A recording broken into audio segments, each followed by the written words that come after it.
নমস্কার, কেমন আছেন সবাই? প্রবাসে ঘরকন্যা একটি ভ্লগে আপনাদের স্বাগত জানাই। আজ রবিবার, সকাল এখন 11টা।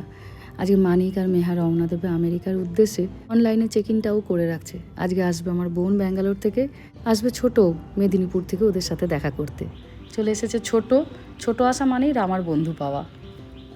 2 বছর পর মায়ের জামাই এসেছে বাড়িতে, কিন্তু পরিবেশ পরিস্থিতি এখন তো সেরকম নয়। তবুও যাওয়ার দিন মা ভালো করে গুছিয়ে আজকে মানিকের এখানে থালা সাজিয়েছে। চিকেন খেতে ভালোবাসে, ইলিশ মাছ খেতে ভালোবাসে, সব কিছু টুকটুক করে রান্না করেছে। আর এই যে পাশে বসে খাওয়াচ্ছে মা এখন ওকে। বোনও চলে এসেছে দুপুরবেলায়। আর এই যে আসার পরই মেহা নিয়ে বসে পড়েছে রিভুকে। যখন 2024 এসেছিলাম তখন রিভু ছিল মাত্র 2 বছরের। 2 বছর পর আসা, ও এখন 4 বছর। আবার এই যে ছেড়ে ওকে যাবে, আবার যখন আসবে কি জানি, ওর তখন হয়তো 6 বছর 7 বছর বয়স হয়ে যাবে। সমানে ভাইকে আদর করে যাচ্ছে মেহা। ফোনে ওদের দুজনের কথা খুবই হয়, কিন্তু কাছে তো আর পায় না। গরমের ছুটিতে যখন আমরা আসি, লম্বা গরমের ছুটি পড়ে তো নির্দ্বিধায় থাকা যায়, কিন্তু এমন সময় এসেছি মেহা স্কুলে হাজারটা পরীক্ষা বাকি, প্রজেক্টের কাজ বাকি। ইচ্ছে না থাকলেও ওকে বাবার সঙ্গে ফিরে যেতে হচ্ছে। বেচারির মনটা পড়ে আছে এখানে, আর শরীরটা যাবে বাবার সাথে। দিদির জন্য আর দাদা ভাইয়ের জন্য চকলেট এনেছে, ফ্রিজে আছে তাই দিচ্ছে। এইবার দেশে এসে অ্যাপের ব্যবহার দেখে দেখে আমি জাস্ট অবাক, জানেন। এই বিকেলবেলাতে মানিক বলছে আমাদের একটা কেবিন লাগেজ হলে ভালো হতো। এত বই, প্রচুর বই আমার ভগ্নিপতি পাঠিয়েছে। এই যে বোন এসেছিল, ছোট নিয়ে এসেছে, তারপর বইগুলো নিয়ে যাওয়া হবে কি করে। আর ওর তো বইয়ের প্রতি প্রচণ্ড ভালোবাসা। তো তখন আমি বলছি না, এখন আর কী করে পাওয়া যাবে, আমি যখন যাব তাহলে বইগুলো তখন নিয়ে যাব। সেই শুনে মিথুন রানী সঙ্গে সঙ্গে বলছে না না দাঁড়াও 1 মিনিট মানিক দা, আমি এক্ষুনি লাগেজ অর্ডার করে দিচ্ছি, আধ ঘন্টার মধ্যে দিয়ে যাবে। ভাবুন কাণ্ড, আধ ঘন্টার মধ্যে লাগেজ বাড়িতে চলে এলো। তুমি তোমার জিনিসপত্র গোছাও, গুছিয়ে তুমি রওনা দাও। এই শেষ মুহূর্তে ব্যস্ততার সময় হাজার কাজ পিছনে ফেলে না আপনাকে রওনা দিতে হলো, না অটো টোটো ধরতে হলো, না জ্যাম ঠেলে আপনাকে টাইম মতো বাড়ি ফিরে আসার চাপ রইল। বাড়িতে আপনাকে আধ ঘন্টার মধ্যে লাগেজ দিয়ে গেল। আমি সত্যি অবাক হয়ে যাচ্ছি যে কোথায় পৌঁছেছে আমাদের দেশ।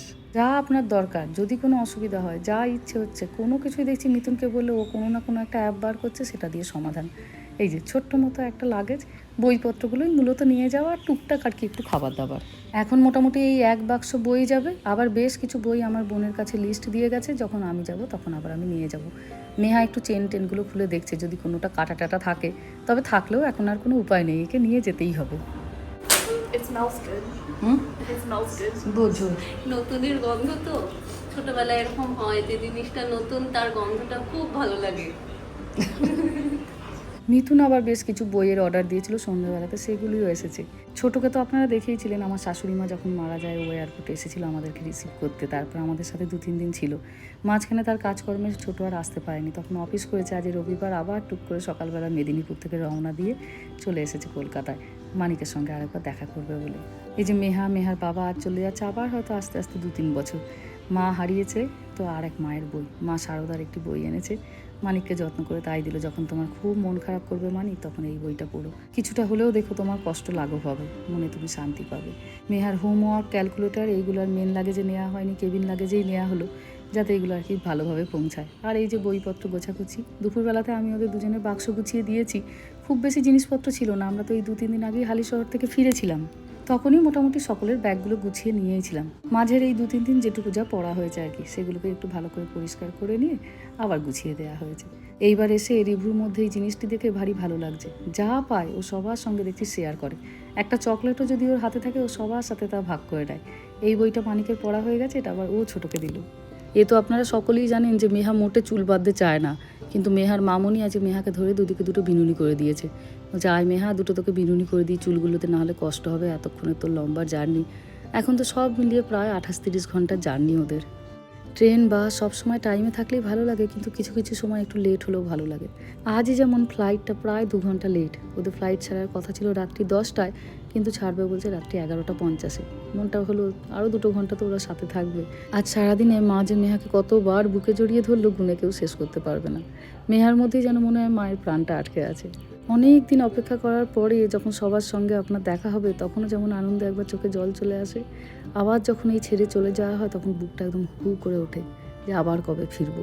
আর বর্তমান যুগে অবস্থা তো দেখছেন, এখানে যুদ্ধ ওখানে যুদ্ধ, জীবন বড় যেন অনিশ্চিত। কিন্তু দেশে এসে যখন নিজের প্রিয়জনদেরও একই রকম আগ্রহ দেখি আমাদের প্রতি বজায় আছে, আশাটা মনে হয় সার্থক। বোনের আসার কথা ছিল সেই এপ্রিল মাসে, জানেন। আমার শাশুড়ি মা মারা যাওয়ার খবর শুনে তো তখন এসেছিল, দিয়ে আবারও ফিরে গিয়েছিল, ওর ছেলের পরীক্ষা ছিল। কিন্তু এই শুক্রবার দিনকে ওই এপ্রিলের টিকিটটা ক্যান্সেল করে ও আজকের টিকিটটা কেটেছিল শুধুমাত্র যাতে মানিকের সঙ্গে আর মেহার সঙ্গে ওর আরেকবার দেখা হয়। যতদিন নিজের মানুষগুলির চোখে এই ভালোবাসা দেখতে পাবো ততবারই ফিরে ফিরে আসতে হবে। চলে এসেছি আমরা এবার নিচে, এবার বেরাতে হবে, নাহলে বড্ড দেরি হয়ে যাবে। রাত্রি এখন 8:30 মতো বাজে। বছর 10 আগে আমরা যখন প্রথমবার আমেরিকা যাই, এই মার্চ মাসেই আমরা রওনা দিয়েছিলাম, জানেন, মার্চেরই এক রবিবারে।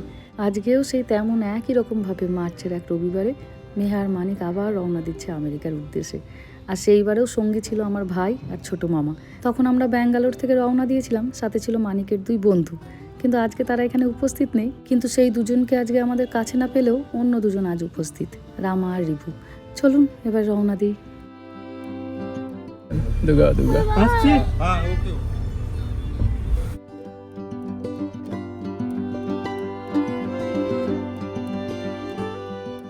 দিদি ভাই ভালো করে আসবে, আবার আসবে। আবার আসবে, ঠিক আছে। আমি ঠিক আছে। যাবে না, যাবো না, যাবো। যাবে না। রাত্রি প্রায় এখন 9:30, ভিড় এখন বেশ অনেকটাই কম। ওই জন্য গাড়িটাকে হয়তো খানিকক্ষণ দাঁড় করিয়েও রাখা যাবে, ওরা যতক্ষণ না ভেতরে যাচ্ছে হয়তো দেখাও যাবে। বাড়ি থেকে মোটামুটি আমরা ওই 8:45 সময় বেরিয়েছি। তো 8:45 থেকে এই যে বেরানো হলো, এই যে জার্নিটা স্টার্ট হলো, ওরা সান ফ্রান্সিসকোতে পৌঁছাবে সোমবার দিন রাত্রি মোটামুটি ওই 10:30-10টার দিকে। মানে আমাদের সময় আর কি সোমবার রাত্রি, কিন্তু ওখানে আবার হবে সোমবার দিন সকাল। সোমবার দিনকে গিয়ে ওর বাবা অফিস ধরতে পারবে, কিন্তু মেহা হয়তো আর স্কুলে যেতে পারবে না। লাগেজ আমাদের এবার তেমন কিছু নেই, ওই ছোট ব্যাগটা ছিল আর একটা বড় লাগেজ। মেহাকে জিজ্ঞাসা করছে ঘুম পেয়ে গেল, মেহা তাই বলছে হ্যাঁ। তো আজ রাতটা ওরা আর ঘুমাতে পারবে না, সিঙ্গাপুর এয়ারলাইন্সে যাবে। সিঙ্গাপুর পৌঁছাতেই তো মোটামুটি ভোর 4টে। তারপর ফ্লাইট থেকে নামা, অন্য টার্মিনালে যাওয়া, আবার ফ্লাইট ধরা। রামার মনটা যে প্রচণ্ড খারাপ, এই প্রথমবার ও দিদির থেকে আলাদা থাকবে। মেহা বড়, মেহার কান্না পেয়ে যাচ্ছে। রামা এখনও অতটা বুঝতে পারছে না, হয়তো বাড়ি ফিরে যাবার পরে হয়তো বুঝবে। তবে রিভুটা চলে এসছে তো ওটা একটু শান্তি, একটু হলেও মনটা হয়তো ওইদিকে থাকবে। মেহা সচরাচর কাঁদে না, মেহা ভীষণ শক্ত, কিন্তু ভাইয়ের ব্যাপারেও প্রচণ্ড দুর্বল। আমার থেকেও বোধহয় আমাকে বেশি ও ভালোবাসে। মেহার চোখে জল আমি খুব একটা দেখতে পাই না। আমি তাই ওকে বলছি ছেড়ে দে, তাহলে যেতে হবে না, বাবাকে স্কুলে জানিয়ে দেবে, তুই আমার সঙ্গে 2 সপ্তাহ পরেই যাস। কিন্তু চলে এসেছে একবার এয়ারপোর্টে টিকিট কাটা, এখন তো বড় হয়ে গেছে, বোঝে। এটা রামা হলে হয়তো থেকে যেত, কিন্তু মেহা প্রচণ্ড বাস্তববাদী, যেটা করতে হবে মানে সেটা করতে হবে, কষ্ট হলেও তোমাকে সেটা করতে হবে। তো জানে ওকে গিয়ে স্কুল জয়েন করতেই হবে, ওর পরীক্ষাগুলো গিয়ে এবার ওকে দিতে হবে, তো ওকে চলে যেতেই হবে। তো ইটস ফাইন মা, আমাকে 5 মিনিট দাও, আমি ঠিক হয়ে যাব। হ্যাঁ ঠিক আছে, চ আমি তোর সাথে ওই অবধি যাই।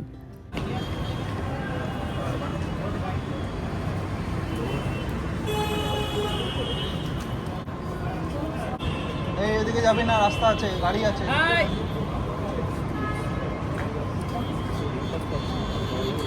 চলুন এবার ওদের ছাড়ি। এই সময়টা বড় একটা অদ্ভুত সময়, মন চায় না ছাড়তে, কিন্তু ছাড়তে আপনাকে হবে। ভেতরে এখন অনেকগুলো গিয়ে ওদের কাজ, ব্যাগ বাক্সগুলো সব জমা করবে, সিকিউরিটি চেক আপ, 1000টা জিনিসপত্র। হাত করো দেশকে সবাই মিলে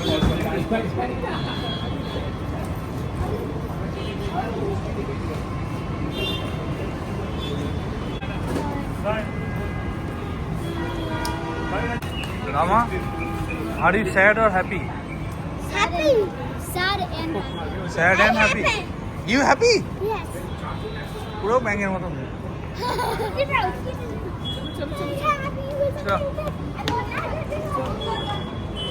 একটা অসম্ভব চিন্তা এইটা নয় যে ওরা দুজনে গিয়ে ওখানে একা একা কী করবে, এত বছর ধরে আছি ঠিক, ওরা চালিয়ে নেবে।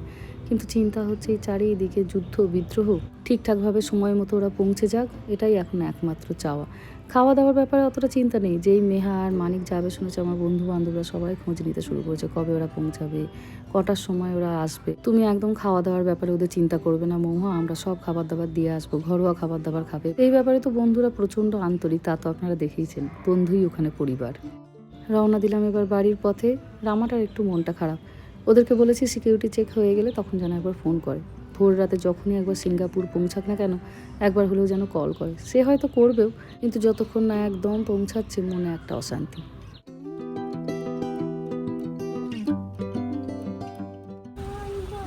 Very late. চলে এসেছি।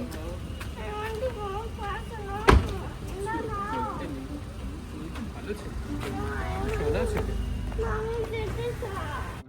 ছোট হচ্ছে আমাদের বাড়ির বাচ্চাগুলোর প্রাণ। ছোটকে পেয়ে গেলেই ওদের যত রাজ্যে আহ্লাদ আবদার অভিযোগ সব ওর কাছে।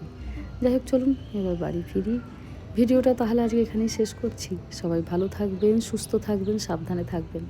আর ব্লগটা কেমন লাগলো সেটা আমাকে অবশ্যই কমেন্টে জানাবেন। ভালো লাগলে একটা লাইক করে দেবেন। সবাই ভালো থাকবেন, সুস্থ থাকবেন, সাবধানে থাকবেন। দেখা হবে খুব শিগগিরই পরের একটা ব্লগে।